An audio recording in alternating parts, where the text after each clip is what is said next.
예, 안녕하십니까. 저는 고려대학교 경영대학의 문형구입니다. 오늘 그 공정사회에 대해서 같이 한번 고민을 해보는 시간을 마련했습니다. 저희들한테 주어진 시간이 7시 30분부터 8시 50분까지인데, 식사하시는 동안에 우리 그 권영설 그 국장님께서 이 주제 발표를 하실 겁니다. 그러니까 여러분들은 그냥 편하게 식사를 하시면서 들으시고요. 그리고 우리 권국장님 이제 발표를 하실 거고요. 그리고 나서 한 8시 한 20분 정도까지 발표를 하시고 그 이후에 카스테 윤여선 교수님하고 그다음에 미스터 맥도거 두 분이 한 10분씩 정도 코멘트를 하실 겁니다. 그리고 나서 여기 참여하신 분들한테 질문 좀 받고 뭐 그래서 8시 50분에는 이 세션을 끝내도록 그렇게 하겠습니다. 자, 그러면 그럼 식사 그냥 네, 어떻게 하는 거지? 서비스 해주는 거야? 예, 예. 식사를 좀 주시고요. 예.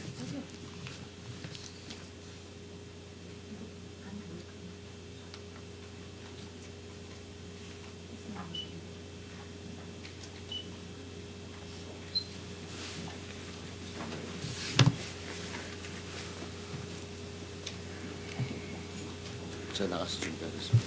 야, 쉬고, 예. 예. 저는 저기 잠깐 갔다 오겠습니다. 예.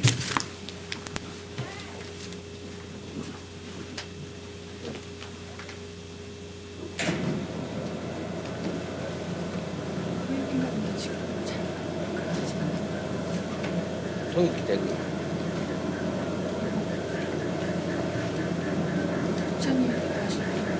저는 안 해요. 예.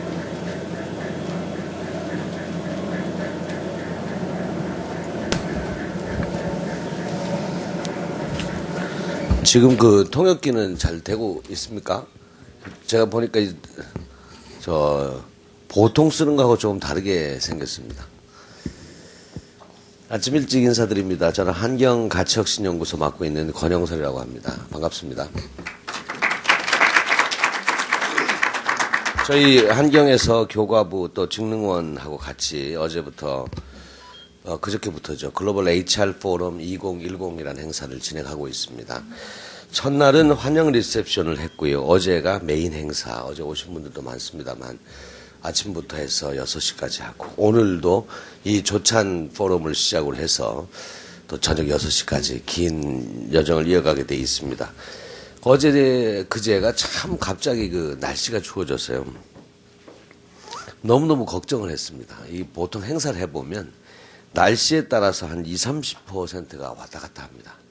그러니까 100명 중에 한 20분은 추우면 안 오고 또 너무 더우면 안 오고 비 오면 안 오고 이런 게 좀 있어서 행사 진행하는 입장에서는 그게 굉장히 괴롭습니다. 그래서 다행히 셔러턴 워커힐이 좀 먼 곳인데도 환영 리셉션하고 또 메인 행사에는 많은 분들이 오셨습니다. 오늘도 여러 가지 있습니다. 저희가 이 페어 소사이어티, 공정사회, 상생 이런 얘기를 나름대로 한경에서 좀 얘기를 한 이유는 이 페어 소사이어티, 공정사회라는 것이 새로운 우리 화두가 됐습니다. 특히 지난 대통령 광복절 축사 이후에 공정사회라는 게 화두가 돼서 여러 가지 얘기가 나오고 있는데 갖가지 양상으로 펼쳐지고 있어서 도대체 이게 이제 정부의 규제인지 아니면 새로운 제도의 변화인지 아니면 새로운 기회가 될 건지 아니면 기업 경영에 큰 부담이 될 건지 여러 가지 이제 관심 사항이 있습니다. 그래서 참 논의를 해야 되는 건데 참 요즘 이런 정부 쪽에서 시작된 이런 화두라는 것들이 묘한 그게 있습니다. 식사가 바로 준비되죠? 예. 저희 시간도 아깝고 그래서 식사하시면서, 얘기를 드리려고 하는데 좀 편하게 들으실 것이, 저는 이제, 한경에서 15년, 20년 이렇게 전에, 15년 전에 전경련 이런 경제단체를 출입했습니다. 전경련을 커버하고 했는데, 그때 보면 이 정부 정책의 골자를 얼마나 빨리 알아서 거기에 좋은 점들을 또는 기회를 잡느냐 이게 이제 비즈니스 하시는 분들의 아주 중요한 그거였는데 언젠가부터는 정부 정책이 그래서 뭔가 이 정부에서 입안하고 있는 것들에 대해서 아주 관심도 갖고 있었는데 그러면 그 정부에서 뭐 새로운 그 신성장 정책을 내놓는다거나 또는 어떤 분위기가 바뀌면 굉장히 거기에 맞춰서 빨리 움직이려는 변화가 있었습니다. 여전히 그 비즈니스 잘 하시는 분들은 그렇게 되는데 문제는 요즘 들어서는 별로 아니라는 거죠. 그러니까 이 정부의 페어 소사이어티가 나왔다. 그러면 이 공정한 사회라는 게 도대체 무슨 내용을 담고 있을까? 우리 회사, 우리 업종에는 어떤 영향이 있을까? 이런 거에 대해서 무관심한 듯합니다. 왜? 이게 무슨 철학이 있다고 생각을 안 하고 또는 이게 뭔가 이 다른 말로 포장된 것 아닌가 이런 생각 때문에 또 그런 것 같습니다. 그래서 특히나 이 공정사회론 같은 걸 보면은 저희가 이제 신문 입장에서 보면은 이 별로 이게 그렇게 영향력이 있는가 없는가를 물론 이제 또 편안한 단어고요 하니까 그런 내용인가 보다 해서 하는 건데 근데 사실은 이제 어제 이제 양당 이제 국회 원내대표들 얘기도 들어보고 하면 굉장히 이제 파장이 큽니다. 어느 쪽에서는 이 공정한 사회라는 것은 선진국으로 가기 위해서 또 반드시 거쳐야 될 것이다라고 하는 방면에 또 야당 쪽에서 보면 이게 다 그런 그 가면을 쓰고 또는 그런 이제 뭐랄까 그런 이제 그걸 허울로 해서 오히려 대기업 옥죄기 하는 그리고 이제 친서민 정책으로 해서 표를 노리는 뭐랄까 인기 영합주의, 파퓰러리즘 이런 것이라고 합니다. 근데 문제는요. 보다 보면 이게 공정한 사회이든 뭐든 한 국가, 한 정부가 내세우는 이 정책 드라이브가 제대로 많은 사람들한테 똑같이 일으켜야 될 것 아니겠습니까? 예를 들어서 애니메이션을 우리가 발전시키겠다. 그럼 누가 보더라도 이거 애니메이션에 대해서 발전시키겠다. 투자는 어떻게 될 것이다. 우리 사업에는 어떤 영향이 미칠 것이다. 비슷한 무슨 동화 산업을 했던 사람한테는 이 애니메이션을 하게 되면 우리한테는 들어오는 게 적지 않을까. 뭐 이렇게 움직이고 뭐 그래야 되는데. 그런데 이거는 읽는 사람이 굉장히 달라집니다. 페어 소사이어티다. 공정한 사회를 구현하겠다. 그렇다면 이 중소기업에 대해서 어떻게 할 것인가. 중소기업을 옥죄는 대기업들을 규제하는 방향으로 갈 것인가. 아니면 중소기업과 윈윈 동반 성장하는 기업들에게 인센티브를 주는 제도로 바뀔 것인가. 굉장히 큰 차이입니다.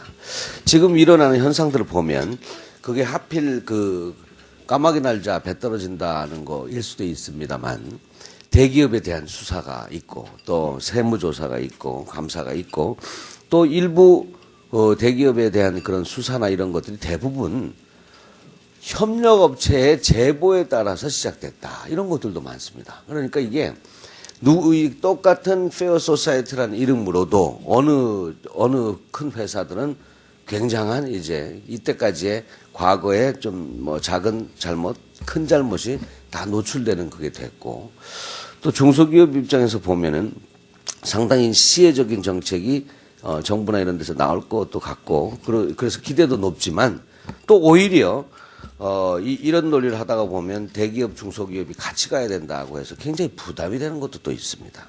그러니 애니메이션과 달리 이렇게 대통령이 주도하는 이 드라이브가 오히려 정부하고 기업하고의 갈등 관계, 제 밑에다가 conflict between government and enterprise라고 했습니다. 빅 비즈니스 and 스몰 비즈니스. 이따가 우리 맥두글 선생님도 얘기하시겠지만 제가 어제 얘기를 해보니까 이게 뭐 항상 이제 자연스러운 현상이다 이거죠. 정부나 이런 데서 소셜 엔지니어링이라고 해서 뭔가 이 사회 틀을 좀 바꿔보자고 할 때는 분명히 갈등을 있을 수밖에 없다. 그래서 이게 페어 소사이어티라는 게 좀 경제적 이런 화두라기보다는 정치적 화두인 면이 커서 여러 사람에게 여러 가지로 읽히고 그렇더라. 그래서 저는 근데 다행히 이게 논의가 이렇게 되다가 보니까요. 이 자료는 오늘 오신 분들에게는 다 따로 보내드릴 겁니다. 나중에 한번 보시죠. 다행히 이 정부에서 페어 소사이어티에 대한 드라이브를 걸 때 또 이 참고로 한 책이랄까요? 아니면 서로 좀 억울한 면이 있어서 아니다. 우리 정부는 지금 이 대기업 중소기업 상생이라는 것이 새롭고 정치적인 아젠다가 아니라 어떤 철학에 바탕한 어떤 그 트렌드에 기초한 그런 큰 흐름 속에 있다는 걸 보여주는 과정에서 최근에 나와 있는 4가지 책이 공정사회의 4가지 교과서다라는 걸 저희가 취재 과정에 알았습니다. 리차드 샌델의 정의란 무엇인가 저 책이 이제 기본이 돼 있고 오늘 주제가 되고 제가 번역한 Forms of Endearment 사랑받는 기업으로라는 책이 또 있고요. 독일 학자가 쓴 위험사회와 새로운 자본주의 파울 롤테 이런 책도 있고요. 작년 노벨 경제학상 수상자인가요? 엘리너 올스트롬이 쓴 공유의 비극을 넘어 이런 책도 있습니다. 이게 다 나와 있습니다. 그리고 왼쪽부터 하나, 둘, 셋은 공통점이 뭐냐 하면 올해 이 저자들이 다 방 안에서 강연회를 큰 걸 가졌습니다. 마지막 거는 여기는 좀 아직은 안 되고 있는데 이분도 추진을 하고 있습니다. 뭐냐 하니까 정부에서 이런 공정사회나 이런 걸 밀어붙인 입장에서는 아니 부지런히 우리가 그 기반을 소개하고 그걸 공유해 왔다.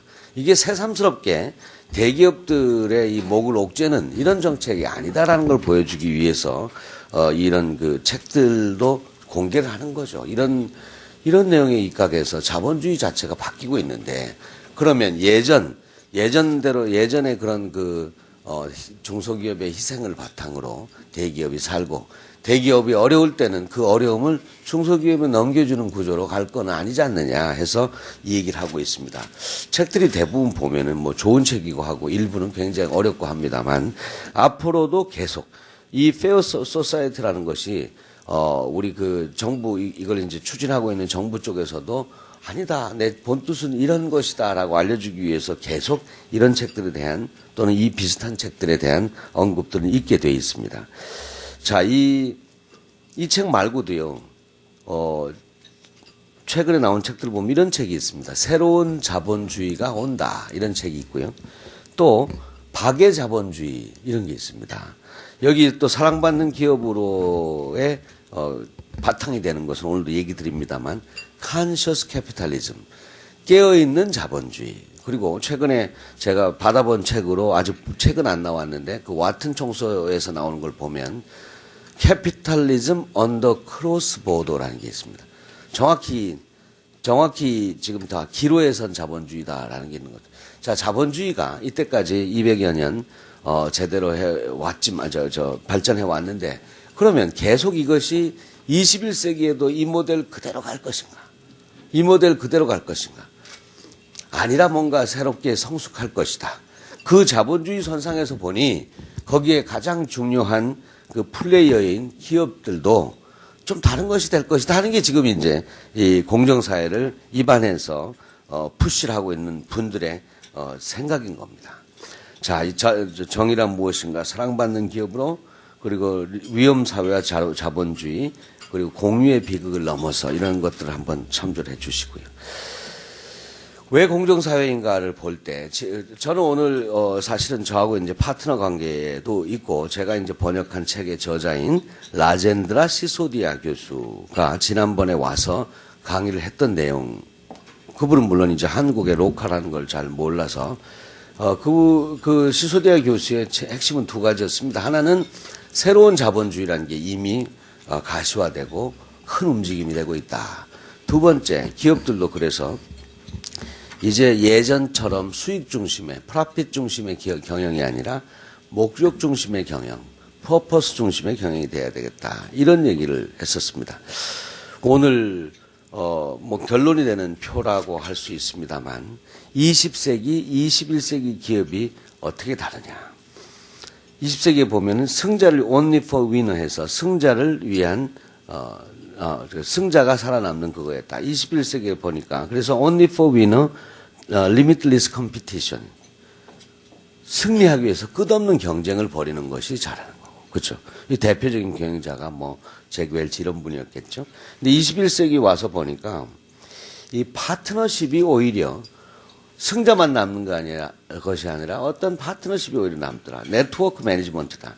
전 네트워크 매니지먼트를 보면 예전에 우리 많은 부모님들이 10손가락 깨물어서 안 아픈 손가락이 있느냐. 이게 진짜 네트워크잖아요. 사실 10손가락이 따로 뭐 느끼겠습니까? 그렇게 한 사람이 아픈 것이 그 사람의 아픔으로 끝나지 않고 나에게도 아프더라. 중소기업, 나하고 관련 있는 중소기업이 망하면 그건 나도 망하는 것이다. 그런 거죠. 그러니까 이 파트너십이 여기에 이제 주안점이 될 것이다. 그래서 목표 자체도 21세기가 maximizing profit of customers and stockholders. 그래서 이 고객과 또는 이 주주사들의 거기 고객 만족 또는 주주의 프라핏 만족을 또는 회사의 프라핏을 하는 것이 좀 목표였다면 이 전부 투자자부터 여기 거창합니다. 투자자, 파트너, 사회, 나라 그리고 세계가 다 이 파트너십의 혜택을 보는 것이 21세기 기업이 돼야 되겠다. 그렇죠? 이런 지금 그 마지막에 보면요. 20세기 기업 마지막에 보면 maximizing of a short-term profit이고 그래서 오히려 이렇게 싸우다 보니까 이 살아남을 기회, 계속 성장할 기회는 오히려 줄어들더라. 이런 게 저기 표시가 되어 있습니다. 우리 나중에 이제 맥두글 선생님께서도 얘기를 하시겠지만 맥두글 부위원장은 그 미국 경쟁력위원회 내셔널 컴페티티브니스 카운슬 거기에 이제 부위원장입니다. 저기는 우리 2004년인가 제가 본 거기 리포트가 이노베이트 아메리카. 거기 보더라도 보면요. 이노베이트 아메리카를 나중에 그 이후 버전도 있겠지만 나중에 한번 그 검색이나 또는 자료를 찾아보시면 묘하게도 오히려 미국에서조차도 그때 21세기 넘어오면서 스스로 반성이 뭐냐면 우리가 너무 쇼텀 오리엔티드 경영을 하지 않았나. 당장 오래 먹고 살고 이달 먹고 살고 하는 것으로 과연 우리가 지속적인 성장을 할 수 있을 것인가. 물론 문맥은 여러 가지 다를 수 있습니다. 환경적 면에서도 그럴 수 있고 노동적 면에서도 그럴 수 있고 한데 이게 사실은 이제 21세기 이쪽을 보면 아까 이 네트워크라는 게 어떻습니까? 다 같이 잘 살고 다 같이 이제 그걸 누리려면 역시 롱텀이 분명히 돼야 되는 게 맞습니다. maximizing of long-term profit이 되고 이 long-term finance 이런 것들도 더 올라갈 것이다 해놓은 게 일부러 저렇게 돼 있는 거죠. 여기서 여기 보시면요, 이 20세기 기업을 on era of the great company라고 했습니다. 그러니까 위대한 기업의 시대다. 좋은 기업을 넘어서 위대한 기업을 할 때 그 얘기입니다. 그리고 21세기는 on era of the forms of endearment. 그래서 21세기는 좋은 기업을 넘어서 그냥 좋은 것이 아니라 많은 사람들에게 사랑받는 기업이 돼야 되겠다. 이런 거죠. 이 사랑받는 기업, forms of endearment, 또 외국분들한테는 익숙하겠지만 우리 쪽은 사실은 이게 처음에 endearment가 이게 뭔가 하고 또 이분 시소디어가 왔을 때도 물어봤습니다. 왜 하필 endearment라고 지었냐? great company, good company 이러면 쉬운데 자기네들도 후회하고 있다고 그러더라고요. 역시 이제 love company, beautiful company 이랬으면 더 어땠을까 하는데 오해의 소지가 많더랍니다. 그렇잖아요? 오해의 소지가 많아서 뷰티풀 컴퍼니나 이런 걸 하면 화장품 회사가 러브 컴퍼니 하면 좀 더 오해 범위가 넓어지는 이런 것 때문에 forms of endearment라고 했는데 그게 좀 제대로 받아들여졌는지는 모르겠다. 자, 그래서 제 얘기는 이 네 개의 소위 공정사회 교과서라는 이 4개 중에 제가 그래도 그나마 아는 것이 번역을 했고 같이 이제 시소디아 교사와 같이 공유를 하고 있는 Forms of Endearment 관련돼 있는 건데 여기서 이런 겁니다. 도대체 사랑받는 기업이란 무엇일까? 그 얘기를 제가 오늘 좀 더 드리려고 합니다. 사랑받는 기업이란 무엇일까? 이런 거죠. 여기 보면은요, 인도, 파키스탄 이런 쪽에 보면 여기 몇 명입니까? 10대명이 이렇게 타고 있습니다. 그런데 과연 여기가 이제 사고가 나면 굉장히 위험합니다. 그렇지 않습니까? 그러면 이거 누가 어떻게 이들을 도와줄 수 있느냐? 여기에 이제 나라가 돈을 대줘서 갑자기 잘 살게 해줘야 되는가? 차를 사줘야 되는가? 아니면 법적으로 규제를 해서 절대로 위험한 도로에는 이렇게 많은 사람이 나오지 못하게 해야 될 것인가? 그렇죠? 근데 실제로 이걸 좀 구제를 하는 걸 보면 나중에 여기 왜 사랑받는 기업이란 뭐냐 하면 타타 그룹 같은 데서 이게 2007년인가요? 도쿄 모터쇼에서 발표한 The People's Car입니다. 타타의 피플스 카가 이게 브랜드 이름이 나노라는 거였고 가격이 2,500불입니다.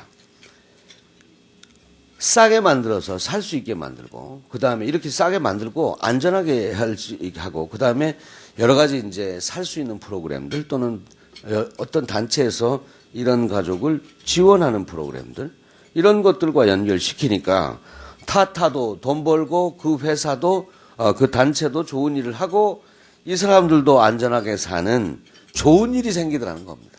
그러니까 어떤 사람이 자동차를 만드는 사람이 물론 이제 메르세데스 벤츠나 BMW 같이 프리미엄 자동차도 있지만 이 길거리에 이 위험한 상황을 내가 안 고쳐주면 누가 고쳐줄까? 그리고 이걸 계속 자동차를 만들고 팔면서도 수익을 보기 때문에 계속 달려갈 수 있는 거 아니겠습니까? 그래서 이런 것들 문제는 결국은 목적이 좋은 목적을 가진 그리고 제대로 그 목적을 실현하는 경영력을 가진 기업의 문제들하는 겁니다. 그래서 이런 일을 하는 기업들을 Forms of Endearment 또는 사랑받는 기업이라고 하고 이런 이들이 바탕하고 있는 철학을 깨어있는 자본주의라고 합니다. Conscious Capitalism.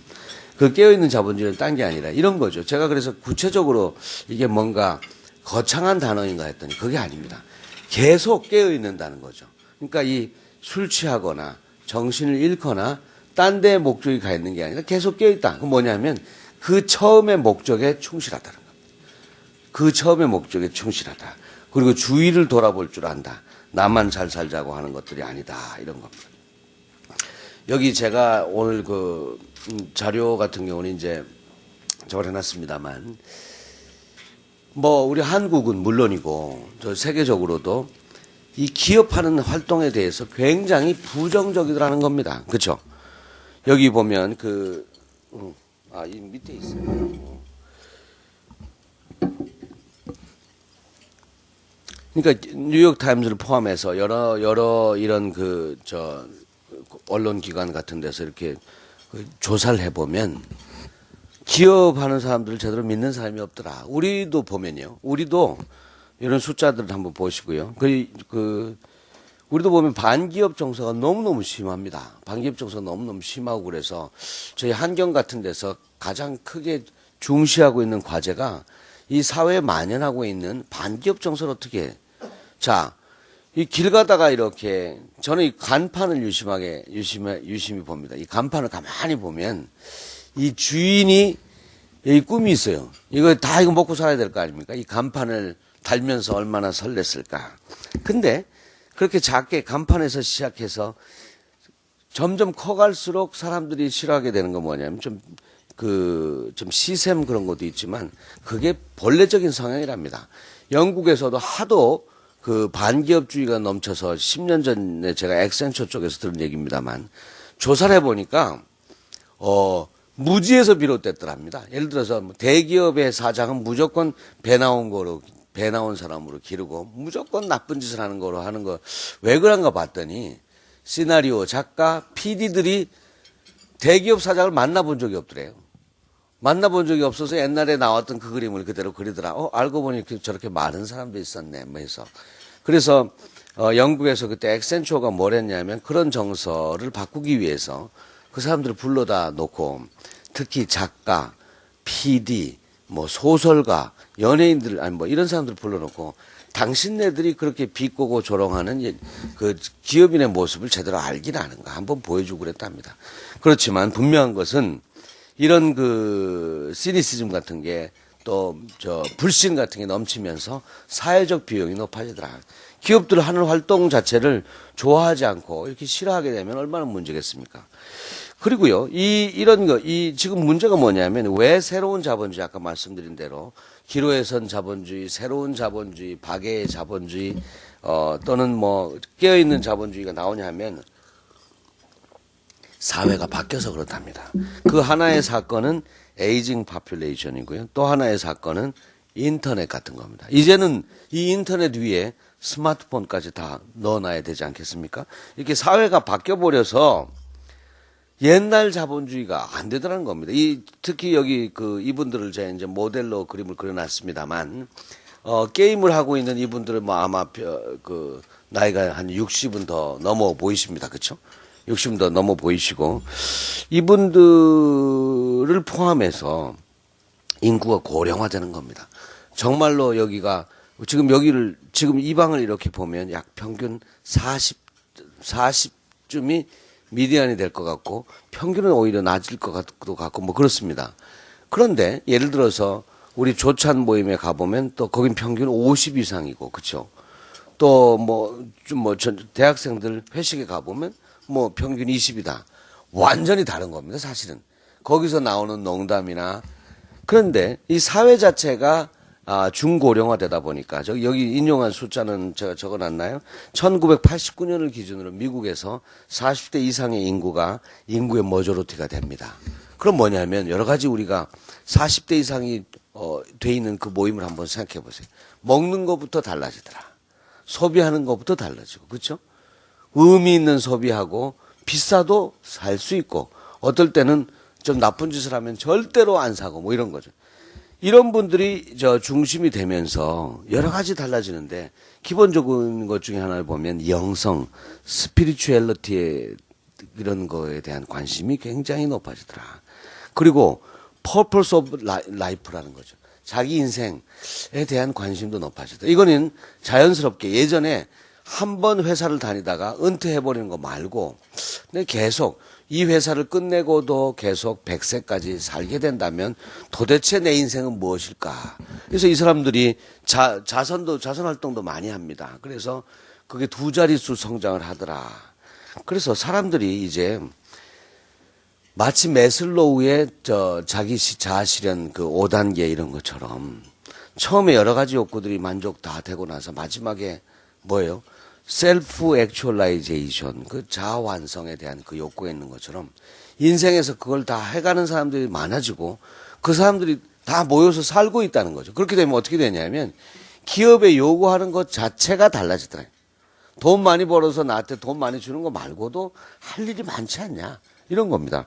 자, 이런 사람들이 생기니까 소비도 바뀌고 여러 가지 바뀌는데 또 인터넷이 생기면서 예전에 기업과 소비자 또는 기업과 기업을 둘러싼 스테이크 홀더들, 이해 당사자들의 관계 자체도 굉장히 달라지더라.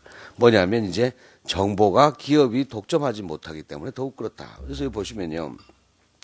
그러니까 이 기업의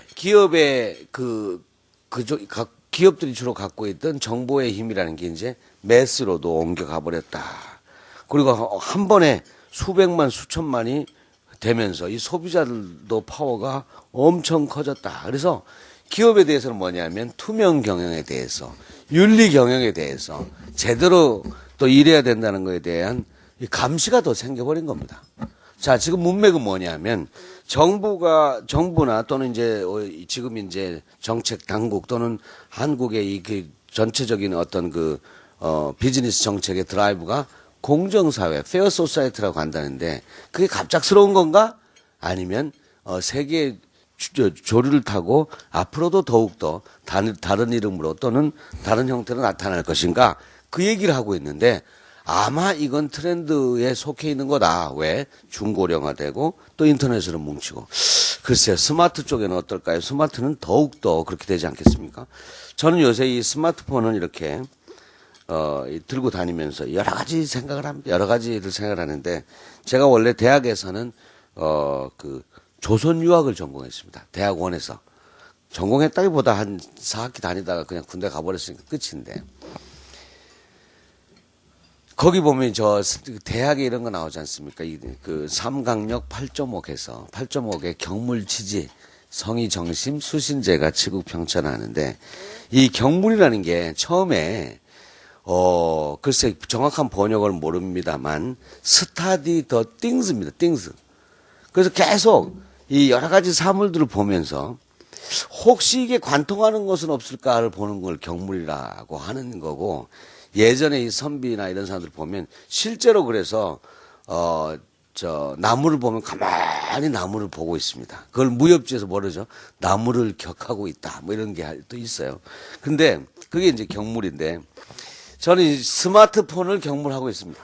왜? 뭔가 통하는 게 있지 않을까?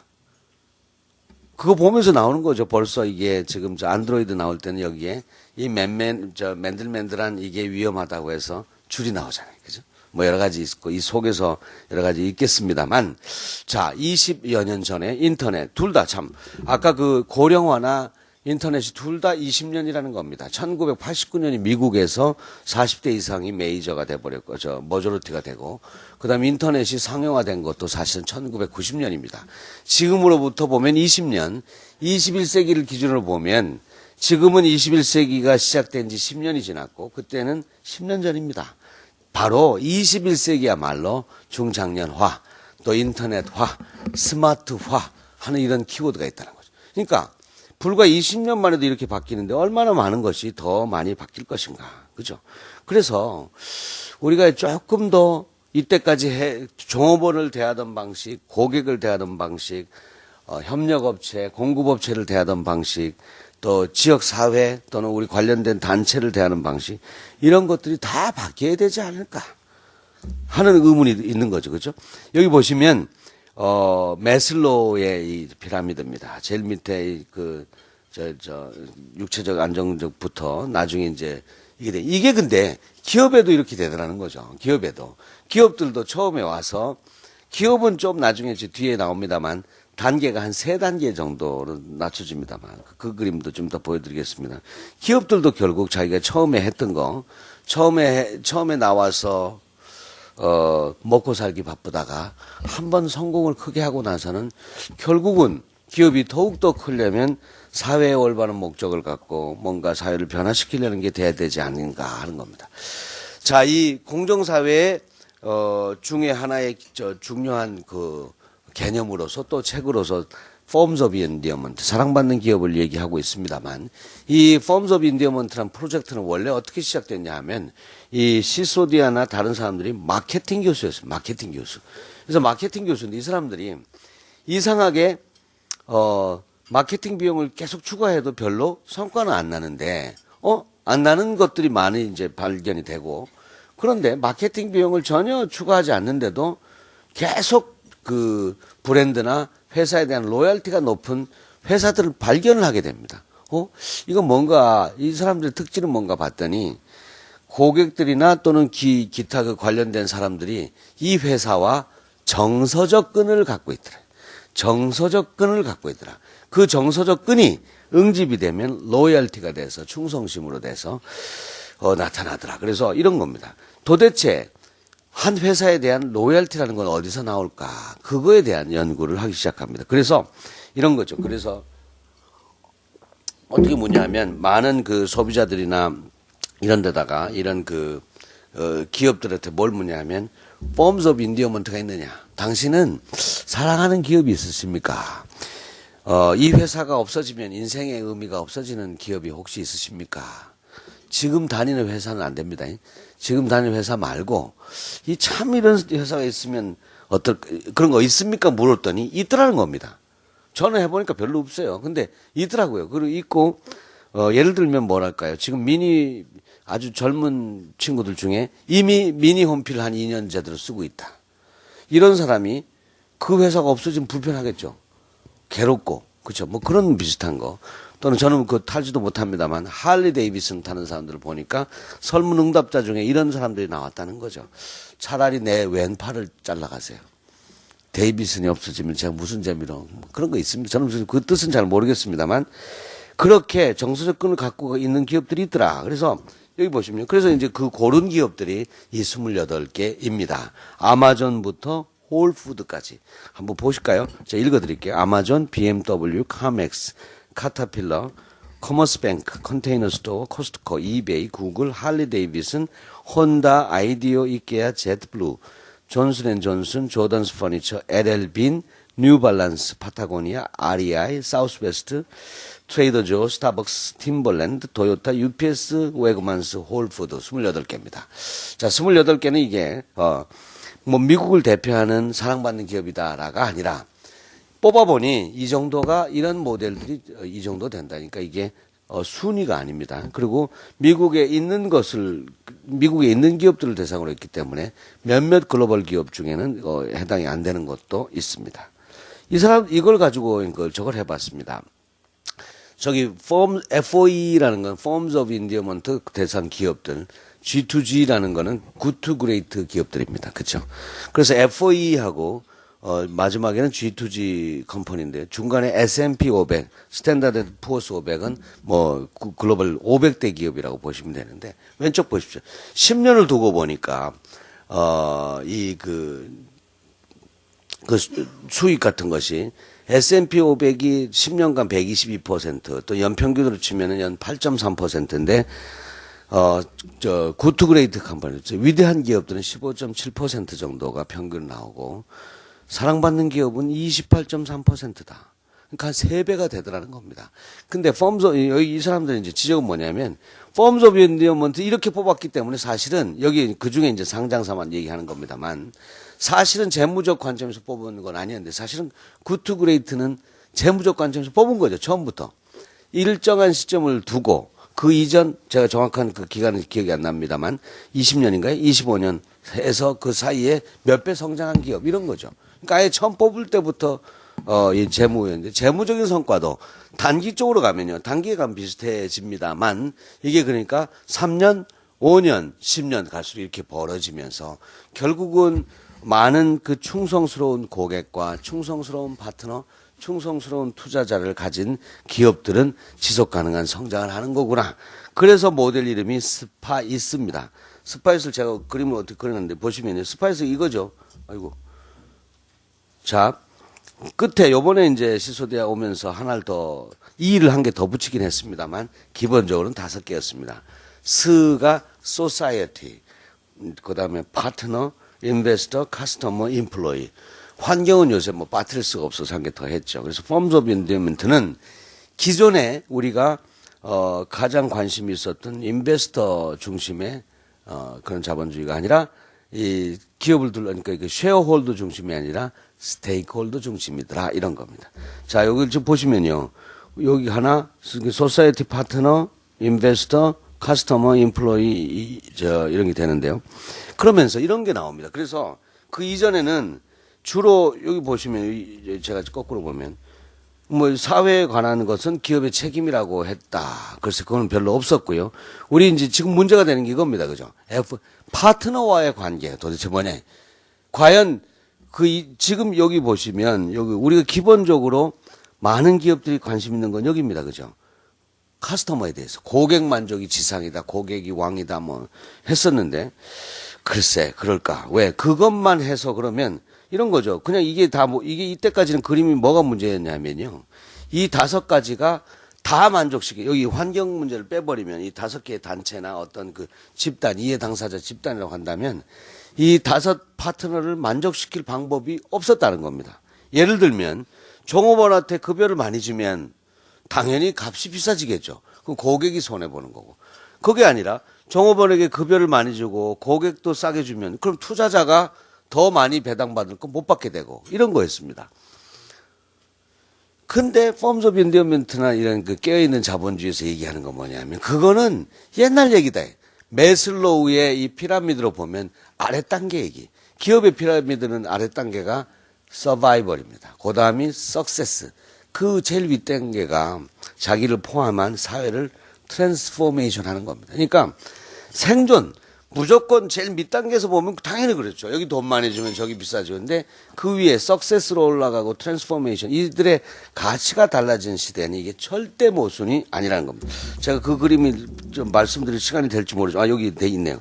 자, 여기 보시면요. 요게, 이 제네릭 피라미드라고 해서 칩 코온리가 쓴 피크란 책. 이 책이 제가 번역하려고 보니까 책이 나왔더만요. 매슬로우에서 배우는 경영의 지혜인가 해서 제목도 그럴듯하게 잘 지었습니다. 여기 보시면 이제 그 기업으로 보면은 이게 한 3단계로 나눠볼 수 있다는 겁니다. 자, 기업은 어떻습니까? 이게 여러 가지 풀어주는 피라미드입니다. 기업은 우선 생존해야 되겠다. 당연히 현금 창출 이런 걸 해야 되겠죠.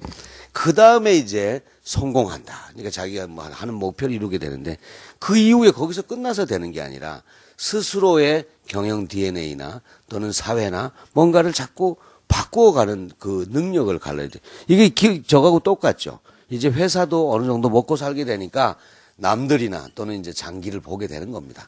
자, 이런 경우 있으시죠?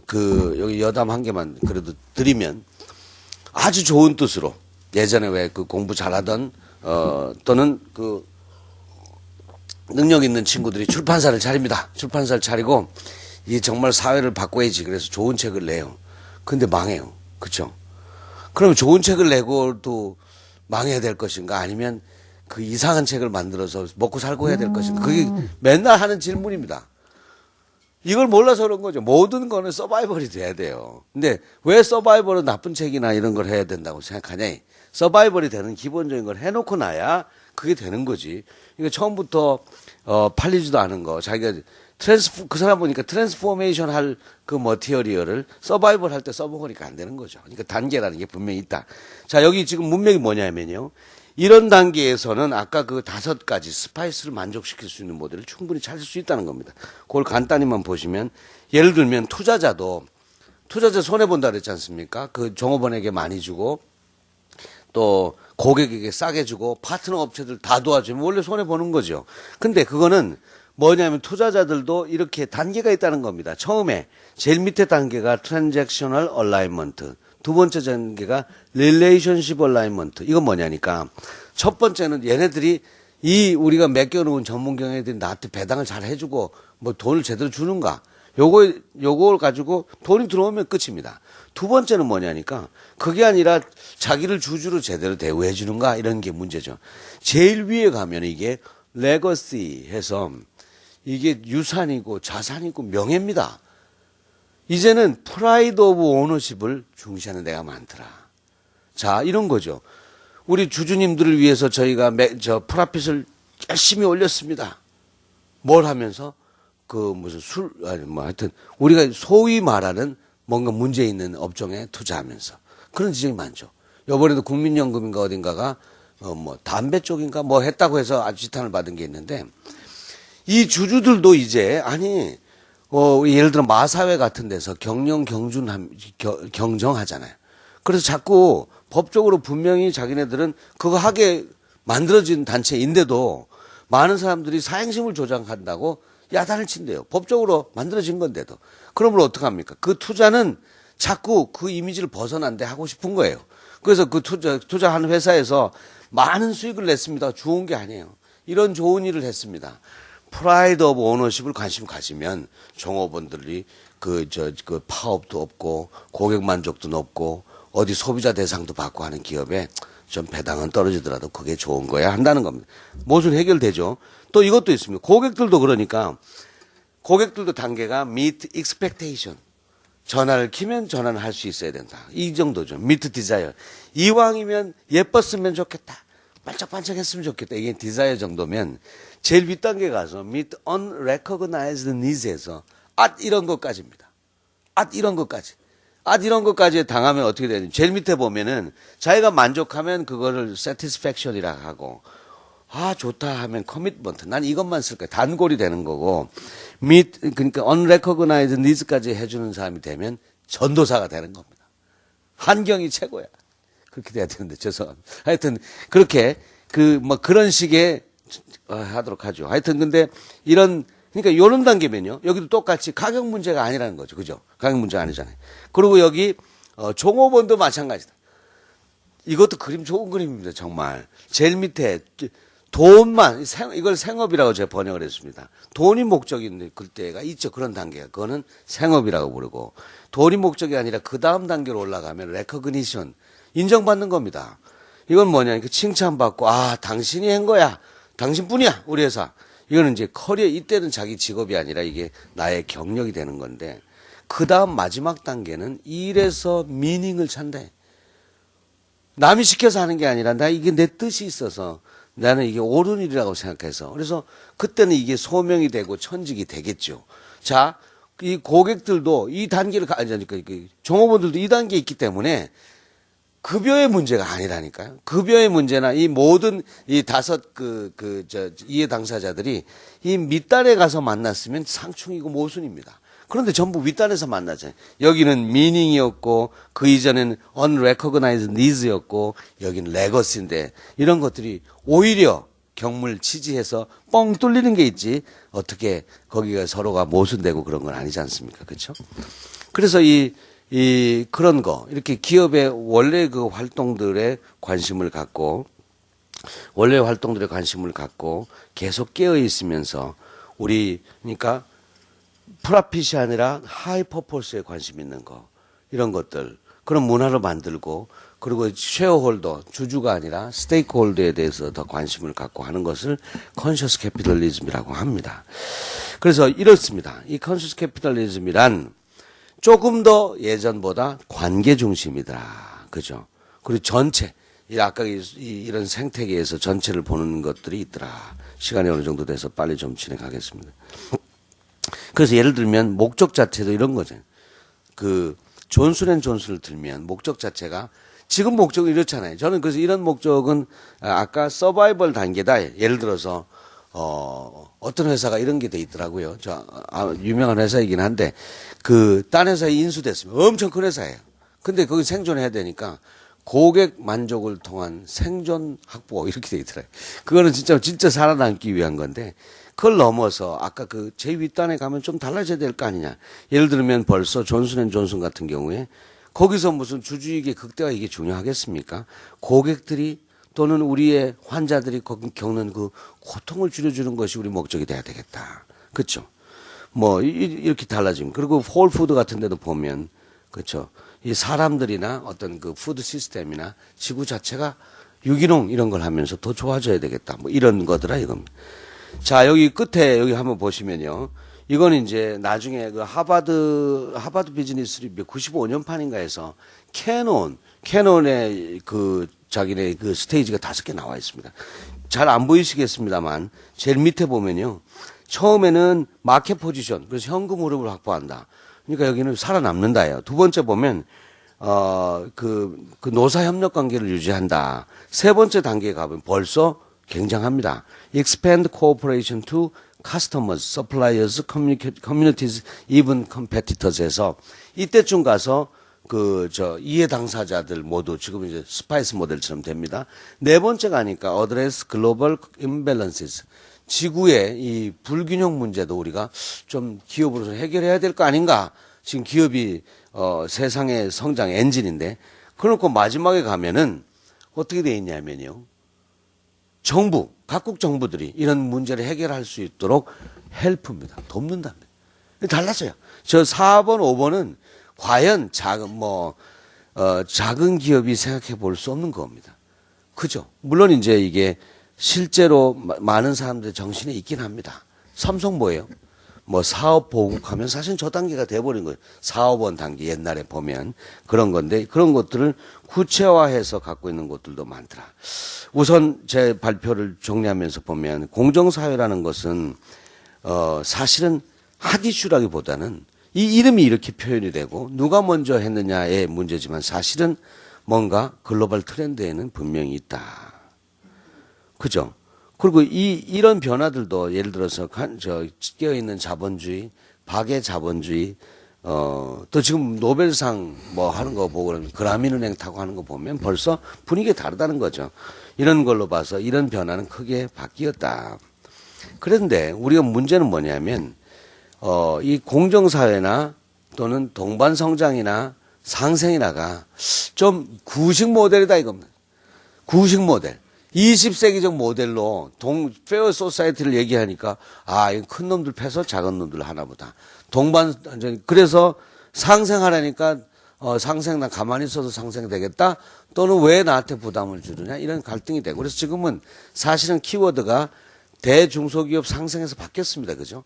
대중소기업 동반 성장, 그래서 뮤추얼 그로스로 했습니다만 여전히 모델을 못 찾기는 마찬가지다. 그래서 저는 분명한 건 이게 우리 정부로 보면은 이제 집권 후반기에 계속 할 것이고, 그리고 나름대로 우리가 이렇게 봤듯이 정부에서도 또 많은 여러 이걸 지지하는 입장에서도 이거는 새로운 일은 아니다. 분명히 이렇게 사회 전체를 둘러보고 파트너를 둘러보고 혼자 잘 먹고 잘 살겠다는 그런 분위기는 분명히 아닌 게 됐지만, 사실은 한국적 모델로서 그게 이제 앞서가는 기업의 모델 또는 정부가 권유할 수 있는 모델, 이런 건 과연 있을 수 있는가.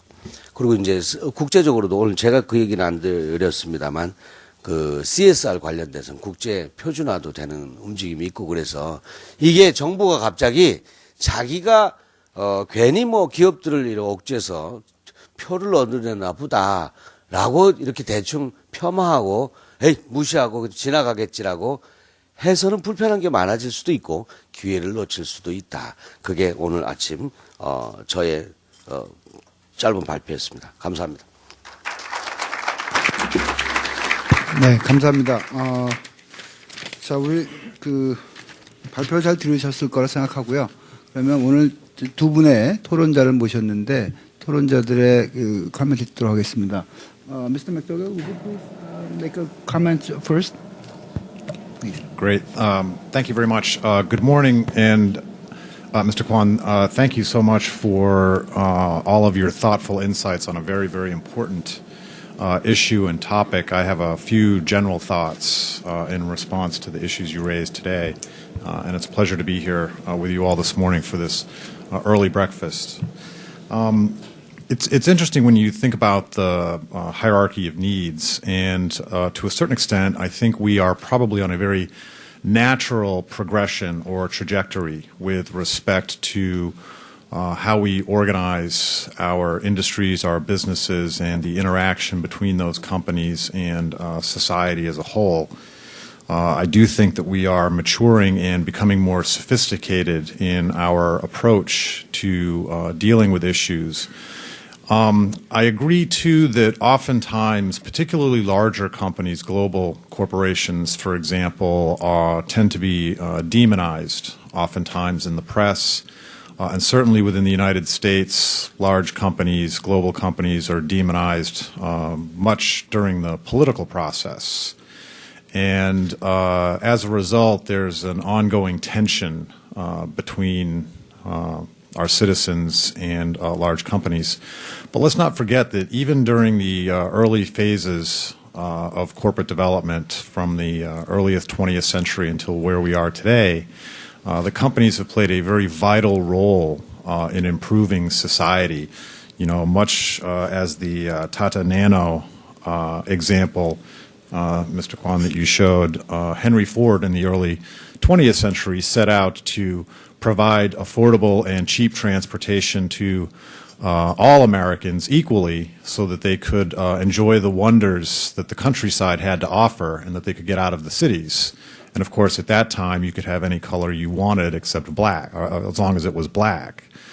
We certainly have come a long way, but even at the very early stages, companies and company leaders have had societal improvements in mind. I think, too, of the General Electric Company, and throughout their history, their focus on improving healthcare and medicine. And so companies, while profit motivated, and as we know, if you are a for-profit company, that is the reason you are in business, but it enables us to maximize our resources and to utilize our resources more effectively. If you think about throughout all of mankind, until the advent of the mechanized age, we weren't very productive. We weren't using our resources very effectively.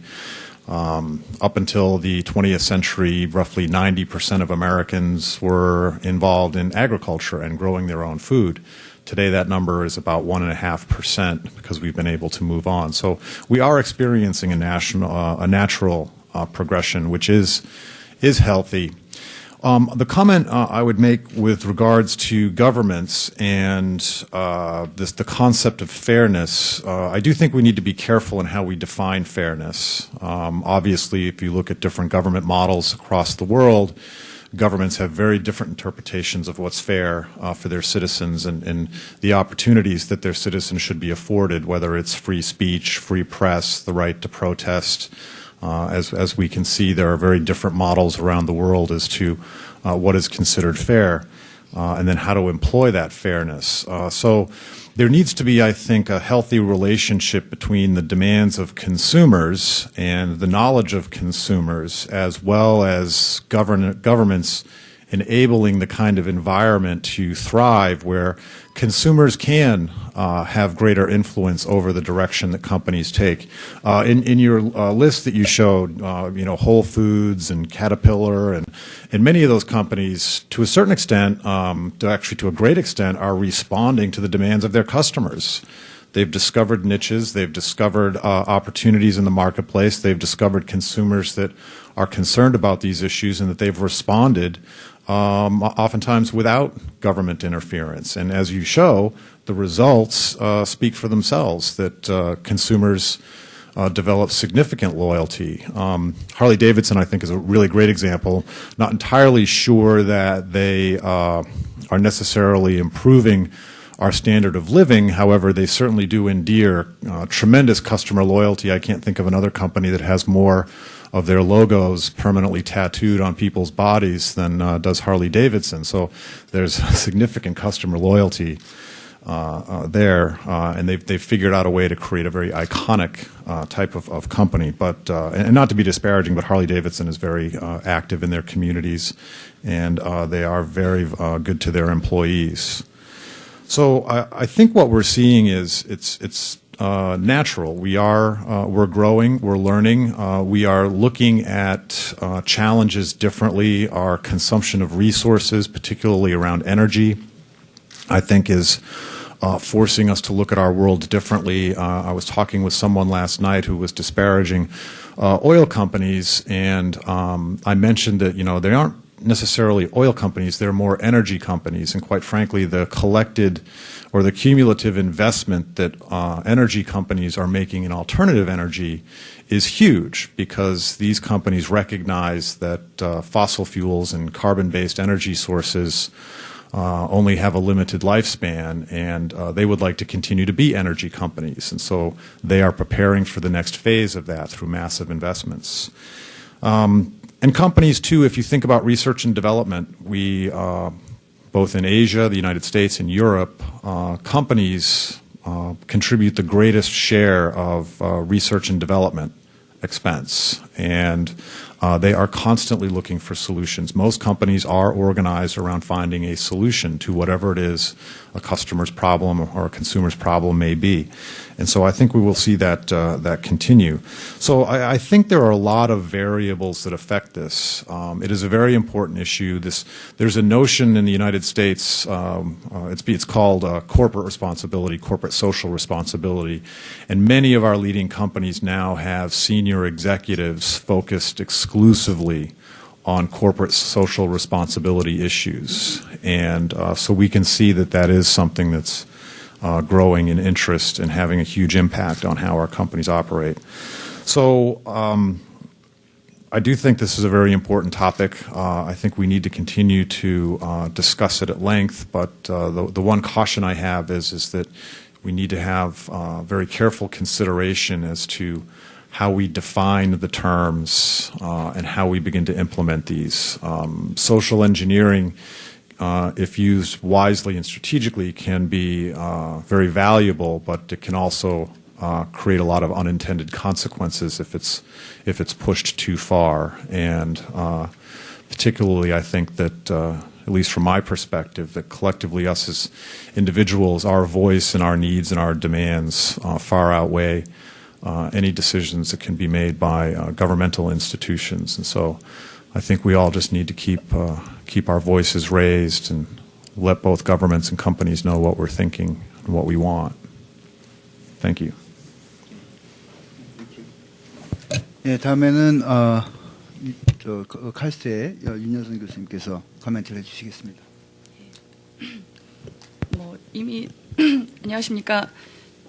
전 카이스트 경영대학원에서 마케팅을 강의하고 있는 윤여선 교수입니다. 이미 두 분께서 너무 좋은 말씀을 많이 해주셔서 제가 겹치는 얘기를 많이 드리기보다는 제 뷰를 좀 말씀드린다고 하면 요즘 나오는 이 상생이라든가 공정사회 이런 것들에 있어서 제가 봤을 때 정부와 또 대기업 재계와의 시각 차이가 조금 있는 것이 문제인 것 같습니다. 이것이 그러니까 과거에는 기업들이 성장 모델이 가격 경쟁에서 있었다라는 거죠. 그러니까 가격 경쟁에 이기기 위해서는 그런 중소기업 의 어떤 희생이라든가 아니면 사회나 퍼블릭에 대한 그런 상생의 개념보다는 가격 경쟁에서 이길 수 있는 가격의 우위를 갖다가 가질 수 있는 그런 모델이 기업에 있어서의 그런 성장에 있어서의 중추적인 역할을 담당한다라고 생각을 했었던 시대였다라는 거죠. 그러다가 이제 정부라든가 세계적인 지금 동향이 계속적으로 상생 얘기, 특히 중소기업에 대한 지원이라든가 일자리 창출, 양극화 이런 얘기들을 갖다가 나오면서부터 재계 쪽에서는 갑자기 모델 쉬프트가 쉽지는 않은 상황인 것 같습니다. 그런 상황에서 재계의 인사 중 한 분이 말씀하셨던 건 아직까지도 대기업 관계자들 사이에서는 아랫목도 뜨거워지지 않았다라는 시각이 있다라고 얘기를 합니다. 아랫목이라고는 여기서 대기업이라는 그런 의미죠. 그 얘기는 사실 의미하는 것이 제가 생각해 봤을 때는 이런 시각인 것 같습니다. 그러니까 따뜻함을 갖다가 서로 나눠줘야 된다. 그러니까 나의 따뜻함을 갖다가 남에게 줘야 된다라는 그런 시각인 것 같은데 제 시각은 그것은 상생의 의미가 아닌 공존이나 아니면은 쉐어링의 의미인 것 같습니다. 근데 진정한 의미에서 대기업과 중소기업 아니면은 사회가 같이 상생하는 거라는 건 사실 윈윈의 개념입니다. 아래목의 개념으로 다시 돌아간다라고 그러면 저희 아파트에서도 저는 그걸 느낍니다. 사실은 난방비를 줄이기 위해서 방 하나만 따뜻하게 계속할 경우에 다른 방이나 거실이 추울 경우에는 오히려 그 따뜻한 방마저도 잘 따뜻해지지가 않는 것을 갖다가 제가 느낄 수 있었습니다. 그렇기 때문에 사실은 이 상생 윈윈의 개념이라는 것은 나의 온기를 나눠줘서 같이 온도가 낮아지면서 적정 온도가 아니라 같이 온도가 상승되어 나가는 그런 것을 의미한다라고 저는 생각을 하는데요. 이런 것이 그러니까 대기업에서 그러니까 중소기업과의 상생이 희생이 아니라 진정한 의미에서 전략적으로 같이 성장할 수 있는 방향으로 모색이 돼야 되는데 그렇지 못하다는 데서 문제가 있는 것 같고요. 두 번째는 뭐냐면 또 사회공헌 비용의 문제들입니다. 그동안 대기업들 이렇게 얘기를 하죠. 사실은 대기업 관계자분들은 그런 얘기 많이 들으셨을 겁니다. 준조세성이라는 그러니까 사회공헌 비용에서도 준조세성 비용들이 있다라는 표현을 쓰는데요. 그러니까 그런 준조세성 사회공헌 활동을 포함한 사회활동 비용이 우리나라 대기업들이 굉장히 높습니다. 사실은 미국보다도 높고 일본보다도 지금 높은 수준입니다. 그런데도 불구하고 많은 경우 이 사회공헌 비용 대비 도대체 어떤 효과를 갖다가 가져왔는가, 특히 기업에 줬던 임팩트들은 무엇인가라고 생각할 때에는 사실상 대답하기가 어렵다라는 거죠. 그닥 효과를 갖다가 보지 못했다라는 그런 평가들도 많이 나오고 있는 그런 상황입니다. 근데 아무튼 대기업들이 이렇게 원하건 원하지 않건 간에 사실상은 정부로부터의 그런 요구도 있고 또한 전 세계적으로 시민 의식들의 변화가 이루어지고 있습니다. 그래서 그 기업들을 갖다가 어떻게 보면 인디비주얼로 보고 기업들에게 굿 시리즌십을 갖다가 지금 요구하고 있는 그런 상황입니다. 그리고 또 하나는 법제적 규범적 얘기입니다. 저희 모두 알다시피 ISO 26000이 이제 발효가 됩니다. 그리고 여기에는 이제 여러 가지 영역들을 갖다 포괄해서 얘기를 하는데요. 조직의 지배구조 개선을 포함해서 인권, 노동, 환경, 공정거래, 소비자 이슈, 그리고 지역사회 투자 개발 등 7가지 영역에 거친 그런 행동 지침을 갖다 규정하고 있습니다. 우리나라도 내년서부터 실행을 할 계획에 있고 전 세계적으로 이것은 시행이 될 겁니다. 자, 그렇기 때문에 사실상 이 규범들을 갖다가 지키지 않고서는 저희가 기업 활동을 하는 데 있어서도 상당한 저해 효과, 특히나 해외를 진출하는 데 있어서는 이것이 또 하나의 무역 장벽으로까지 발전할 수 있는 이슈이기 때문에 사실상 대기업이 원하는 원하던 원하지 않던 대응을 할 수밖에 없는 그런 상황입니다. 자, 그렇다면 이런 대응을 할 수밖에 없는 상황이라면은 수동적인 의미에서 비용적인 그런 차원에서 접근을 할 것이 아니라 이것이 비용이 아니라 그러니까 중소기업하고의 상생이던 또는 사회공헌 비용을 통한 그런 그 퍼블릭하고의 그런 상생이건 상생이 사실상 말 그대로 상생 나에게 있어서 그러니까 그런 것이 비용이 아닌 투자의 개념이다. 그래서 내게도 역시나 전략적으로 전략적으로 도움을 줄 수 있게끔 될 수 있다라는 그런 마인드로서의 쉬프트가 필요하다라고 생각을 합니다. 그렇기 때문에 사실상 중소기업과의 공정거래 이런 수준을 갖다가 벗어나서 중소기업의 근본적인 경쟁력을 강화시켜주는 중소기업들은 사실상 지금 어려운 것이 기술적이고 경영적인 그런 능력에 있어서의 사실은 대기업과의 커다란 격차를 보이고 그곳에서 가장 커다란 문제를 갖고 있습니다. 그래서 그런 근본적인 문제를 갖다가 대기업이 같이 워크함으로써 해서 중소기업의 경쟁력을 강화시켜주고 그것이 더 나아가서 자신의 경쟁력으로까지 연결이 될 수 있게끔 한다라고 하면은 윈윈 차원에서의 truly 중소기업하고의 상생의 그런 모드를 가져갈 수 있다라고 보고요. 또한 요새 사회적 기업이라는 것이 커다란 화두로 대두하고 있습니다. 저는 이 문제에 있어서도 대기업들이 굉장히 조심스럽게 그리고 전략적으로 접근을 한다라고 한다면 대기업 역시도 또 사회적 기업에서도 위너가 되면서도 전략적으로도 이것이 대기업에게 도움이 되는 그런 활동이 된다라고 봅니다. 가령 보잉 회사 같은 경우 파이오니어 휴먼 서비스라든가 또 베넨제리의 주마 벤처스, 다농의 그라미넨 다농푸드 이런 사회적 기업 같은 경우에는 사회의 문제만 해결한 것이 아니라 바로 기업에 있어서의 근본적인 경쟁력까지도 가져갈 수 있었다라는 데에서 커다란 의미를 두는 그런 사회적 기업이기 때문에 제가 사실은 사회적 기업에 얘기하고 싶은 건 대기업이던 국가던 조금 신중하게 접근을 하자. 너무 이것이 패셔너블한 띵이어가지고서는 모두가 다 급박스럽게 그렇게 접근하지 말고 사회도 윈할 수 있고 대기업도 윈할 수 있고 대기업에 그리고 R&C를 갖다가 최대한도 동원을 해서 효율적인 그런 사회적 기업을 갖다가 창출해보는 그런 방향으로 가져갔으면 좋겠다라는 것이 저의 비유입니다. 또한 그리고 대기업들 자원봉사들도 굉장히 지금으로서는 어떤 육체적, 물리적인 그런 자원봉사에 머무르고 있는 수준인데요. 사실상 이런 자원봉사도 팀벌랜드 같은 예를 갖다가 들어보게 되면은 자원봉사를 통해서 기업에 있어서의 어떤 미션, 기업에 있어서의 그런 밸류, 그리고 기업에 있어서의 문화를 갖다가 전파할 수 있는 도구로까지도 사용을 했듯이 이런 다양한 사실은 사회공헌, 그리고 중소기업과의 상생의 이슈들이 사실상은 기업에 있어서의 컴패러티브 어드밴테이지를 갖다가 가져갈 수 있는데 극대화시킬 수 있는데 도움이 되는 전략적 요소라고 이해를 하고 접근을 했으면 좋겠습니다. 자, 그래서 또 하나는 대한민국 기업들, 이제는 대한민국에만 머무르지 않고 있다라는 거죠. 대한민국에만 머무르지 않고 글로벌 기업으로 거듭나고 있고, 또한 글로벌 기업으로 거듭 우뚝 서고 있으면서는 또한 익스펙테이션 역시 높아지는 것이 사실입니다. 자, 그렇기 때문에 바로 이런 익스펙테이션을 미트하고 존경받고 그리고 사랑받고 또 더불어서 비즈니스적인 그런 임팩트를 갖다가 가져가기 위해서 상생 문제를 그냥 희생을 한다. 비용을 지불한다, 내가 대가를 지불한다라는 그런 피해의식보다는 좀 더 발전적으로 내가 이것을 전략적으로 이용해서 나도 같이 클 수 있고 또한 내가 소속되어 있는 소사이어티도 같이 동반 성장할 수 있는 그런 동력의 의미로서 접근을 했으면 좋겠습니다. 마지막으로 정부에 드리고 싶은 말씀입니다.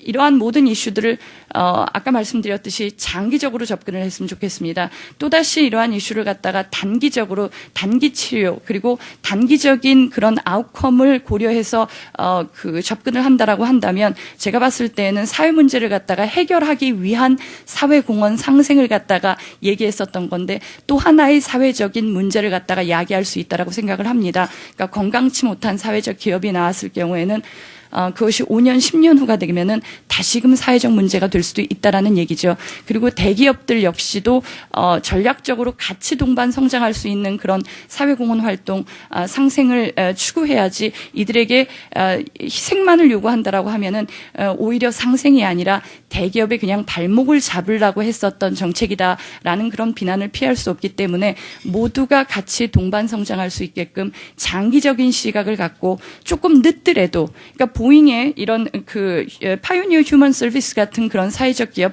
하루아침에 좋은 사회적 기업이 된 것이 아닙니다. 그러니까 저희도 조그만하게 그리고 선택된 영역에서 기업의 R&C를 갖다가 동원할 수 있는 영역에서 차근차근 진행을 함에 따라서 그 사회도 대기업도 정부도 그 장기적으로 동반 성장할 수 있는 추럴리 저희들이 얘기하는 그런 상생, 공존이 아닌 상생의 의미로 발전할 수 있었으면 하는 것이 저희 바람입니다. 감사합니다.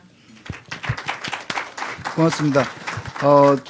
그 모더레이터의 역할은 시간을 잘 지키는 것인데 지금 현재 8분 남았거든요. 8분 남아 있는데 그래서 여기 앉아 계신 분들 중에 한 분 정도 질문을 받고 그리고 글쎄 그 우리 저 권 소장님의 저 마지막 코멘트 듣고 제가 마지막으로 랩업하는 것으로 해서 끝내도록 하겠습니다. 한 분 정도 좀 질문하실 분 있으면 질문해 주시죠.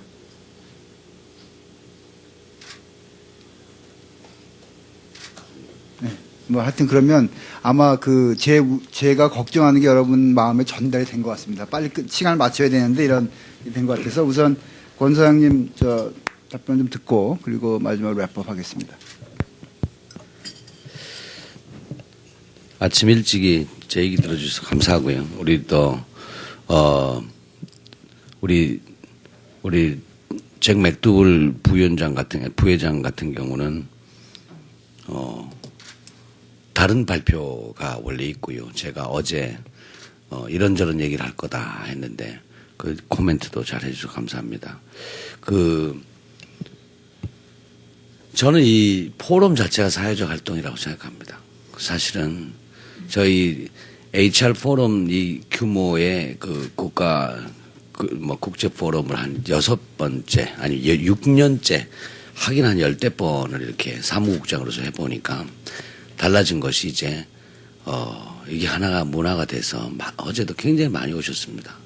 그리고 그냥 오는 게 아니라 정말로 뭔가 여기서 얻어가겠다 이것도 좀 있고 그 다음에 상당히 달라진 변화 중에 보면 영어 질문자가 굉장히 많아졌습니다. 또는 영어를 할 수 있는데도 또 이렇게 해줘. 뭐 하여튼 이게 하나의 문화가 돼가는구나. 신문사나 이런 정부가 이런 걸 할 때는 뭔가 좀 개인으로는 좀 부르기가 좀 다른 주제나 또는 비용에 부담이 있는 분들 불러서 꼭 나머지 거꾸로 우리가 또 거기 가서 듣고 하는 것들도 줄여주는 것도 굉장히 중요하겠구나를 거꾸로 생각하게 됐습니다. 저도 이렇게 보면서 이걸 해가는 과정에서 이런 포럼 같은 것들이 부지런히 있어야 되겠구나 하면서 또 하나 느끼는 건 뭐냐면요. 조찬 문화입니다. 조찬 문화. 이 조찬이 제 최근에 그 만난 스페인 사람은 조찬이란 단어를 모르더라고요. 어떻게 아침 먹으면서 만날 수가 있느냐. 그 아침 먹으면서 어떻게 진지하게 그런 얘기를 할 수 있느냐. 이것도 문화지요. 우리 한국에 30-40년간 이미 아침 말고는 뺄 수 없는 그런 시간에 그 경영자들이 만나서 그 짧은 시간이지만 얘기하고 좋은 그 인풋 받고 교류하는 그겁니다.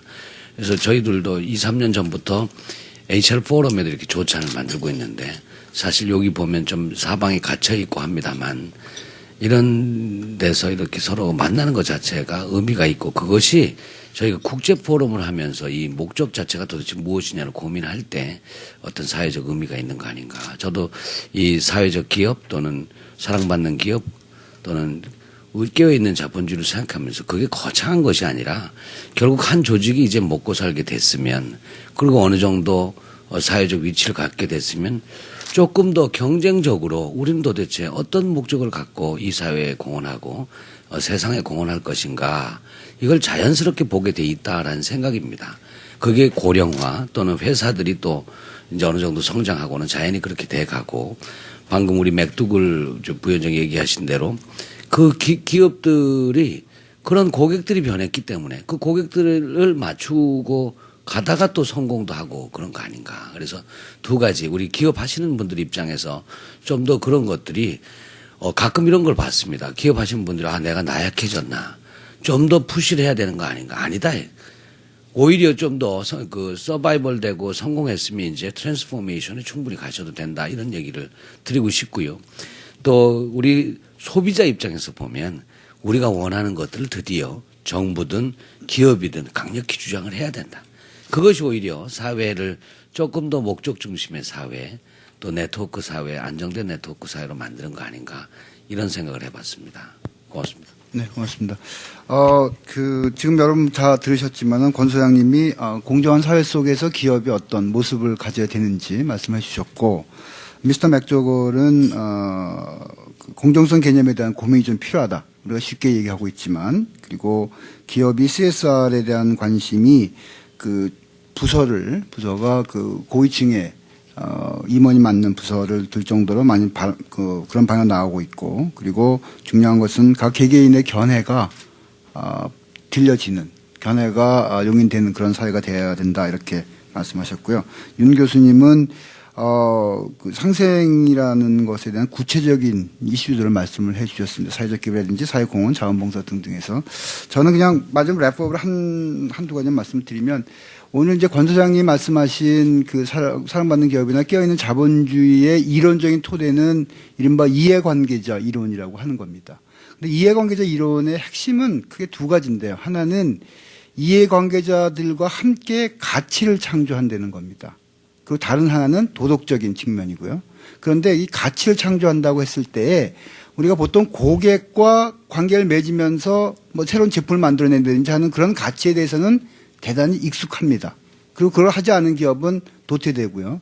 그러나 지역사회나 또는 무슨 정부나 일반 사회, 이러한 다른 이해관계자들과 어떠한 종류의 가치를 만들어낼 것인가, 그것에 대한 고민이 절실히 요구된다고 보여지고요. 그래서 오늘 이런 세션이 그런 고민을 하는 그런 계기가 되기를 바랍니다. 그리고 또 하나는 아까 미스터 맥더웰이 말씀하셨지만은 공정성이라는 것이 사실은 누구나 다 쓰는 말이지만 사실은 저는 전공이 조직행동론이기 때문에 공정성은 저는 퍼셉션이라고 봅니다. 제도가 아무리 공정하게 만들어져 있는 것처럼 보인다 하더라도 구성원들이 공정하다고 인식하지 못하면 그건 공정하지 않은 겁니다. 따라서 우리가 공정하다고 인식할 때 어떻게 해서 공정하다고 인식하는지에 관련된 그러한 고민을 좀 해야 됩니다. 사실은 그런 이론이나 그런 연구들은 굉장히 많이 되어 있습니다. 되어 있는데 지금 지금 정부나 우리 사회에서 얘기하는 공정사회 얘기할 때는 그러한 논의가 전혀 고려되고 있지 못합니다. 그저 제도를 만들면, 그러니까 대기업과 상생하기 위해서 무슨 단가 협약을 하게 한다든지 무슨 R&D 지원해 준다든지 이런 제도만 만들면 공정하다고 인식할 것이다 이렇게 보고 있는데 전혀 그렇지 않습니다. 아까 아랫목이 좀 따뜻해지지 않았다고 하는 것이 바로 저는 그런 측면이라고 보는데요. 그래서 조금 더 그런 인식의 문제도 한번 다 같이 고민을 해서 하는 것이 필요하다 이렇게 생각이 듭니다. 어쨌든 49분이기 때문에 이제는 끝을 내야 될 것 같습니다. 오늘 아침 일찍부터 식사하시면서 강의 들으시고 생각하시느라고 수고 많이 하셨고요. 특히 오늘 발표해 주신 권영설 소장님, 그리고 토론해 주신 윤여선 교수님과 그리고 미스터 맥도거 대단히 감사합니다. 오늘 이 세션 이걸 마치고 다음 세션에 들어가시기 바랍니다. 네, 이상 마치도록 하겠습니다. 고맙습니다.